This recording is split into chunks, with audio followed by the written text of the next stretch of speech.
Hello everyone, welcome to Alchemistry. আশা করছি তোমরা সবাই ভালো আছো। কমপ্লেক্স কম্পাউন্ড বা কোঅর্ডিনেশন কম্পাউন্ড চ্যাপ্টারের যে ভিডিওগুলো রিসেন্টলি আমি আপলোড করছি, সেগুলো মেনলি ক্লাস 12-এর স্টুডেন্টসের কথা মাথায় রেখে আমি করছি।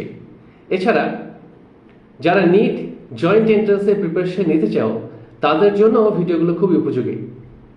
ভিডিওতে প্রত্যেকটা কনসেপ্ট আমি খুবই লুসিড ওয়েতে, খুবই সহজ ওয়েতে বোঝানোর চেষ্টা করছি, যাতে তোমরা প্রত্যেকটা কনসেপ্ট মাথায় রাখতে পারো এবং অনেক এক্সাম্পলের মাধ্যমে সেগুলো বোঝানোর চেষ্টা করছি, যাতে তোমাদের কাছে কনসেপ্টগুলো খুব সহজ হয়ে ওঠে। এরপরে যখন আমি বিএসসি অনার্স কিংবা এমএসসি স্টুডেন্টসের জন্য ভিডিও বানাবো, তখন অবভিয়াসলি এক্সপ্লেনেশনগুলো একটু হাই লেভেলে হবে এবং তারা বেনিফিটেড হবে। কিন্তু এই video mainly NEET joint entrance এবং ক্লাস 12-এর স্টুডেন্টসের জন্য।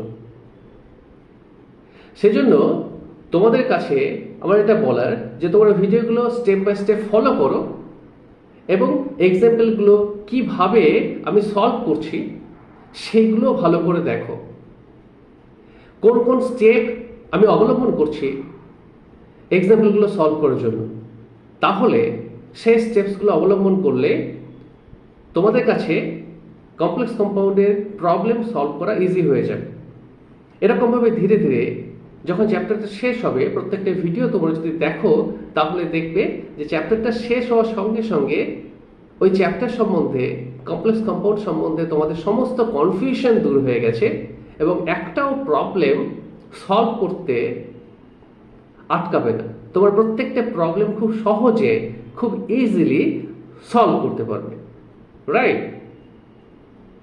ভিডিওগুলো ফলো করো এবং তোমাদের যেখানে যেখানে অসুবিধা হচ্ছে বুঝতে, সেই জায়গাগুলো মেনশন করো কমেন্ট বক্সে। আমি তোমাদের প্রত্যেকটা কোয়েরির ইজি সমাধান দেব।